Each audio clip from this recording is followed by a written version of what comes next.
ಕೆಲಸ ಮಾಡ್ತಿದ್ರಿಂದ ಹೆಲ್ತಲ್ಲಿ ಏನೋ ಹೆಚ್ಚು ಕಮ್ಮಿ ಇದೆ ಅಂತ ಗೊತ್ತಿತ್ತೆ ಬಿಟ್ಟು ಮಿಕ್ಕಿದೇನೋ ಗೊತ್ತಿಲ್ಲ.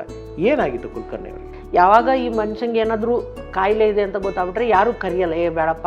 ಮತ್ತೆ ಈಗ ನೀವು ಹೇಳಿದ್ರಲ್ಲ ಪ್ರೊಫೆಷನಲ್ ಅದೇ ಆರಿಸು ಅಂತಾರೆ. ಯಾಕೆ ಆರಿಸು ಅಂತಾರೆ ಅಂತ ಹೇಳ್ಬಿಟ್ರೆ ನೆಕ್ಸ್ಟ್ ಬೇಡ ಬಿಡಪ್ಪ ಅವರು ಮತ್ತೇನಾದ್ರು ತೊಂದರೆ ಆಗ್ಬಿಟ್ರೆ ಅಂತ ಕಟ್ ಮಾಡ್ಬಿಡ್ತಾರೆ ಅಂತ. ಸಮ್ವೇರ್ 2013 to 19 ನನಗೆ ನೆನಪಿರೋ ಪ್ರಕಾರ ಪ್ರತಿ ವರ್ಷ ಅಡ್ಮಿಟ್ ಆಗಿದ್ದಾರಪ್ಪ. ಅಂದ್ರೆ ನಿಮ್ಗೆ ಗೊತ್ತು ಅವ್ರು ಇಷ್ಟೆಲ್ಲ ಆದ್ರೂ ಒಂದು ಸ್ವಲ್ಪ ಉಡಾಫೆ, ಅಂದ್ರೆ ಉಡಾಫೆ ಅನ್ನೋಕ್ಕಿಂತ ಸ್ವಲ್ಪ ತೋರಿಸ್ಕೋಬಾರ್ದು.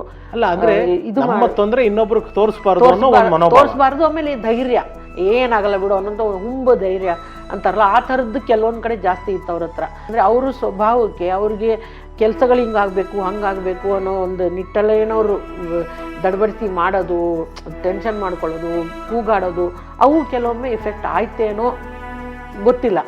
ಇದೆಲ್ಲ ಏನಾಗುತ್ತೆ ಗೊತ್ತಾ, ಒಂಥರ ರಾಜ್ಯದಲ್ಲಿ ಕತ್ಲಲ್ಲಿ ಇದು ಹುಡುಕ್ದಂಗೆ, ಇದು ಆ ಸಮಸ್ಯೆಗೆ ಉತ್ತರ ಹುಡುಕ್ದಂಗೆ ಇರುತ್ತೆ.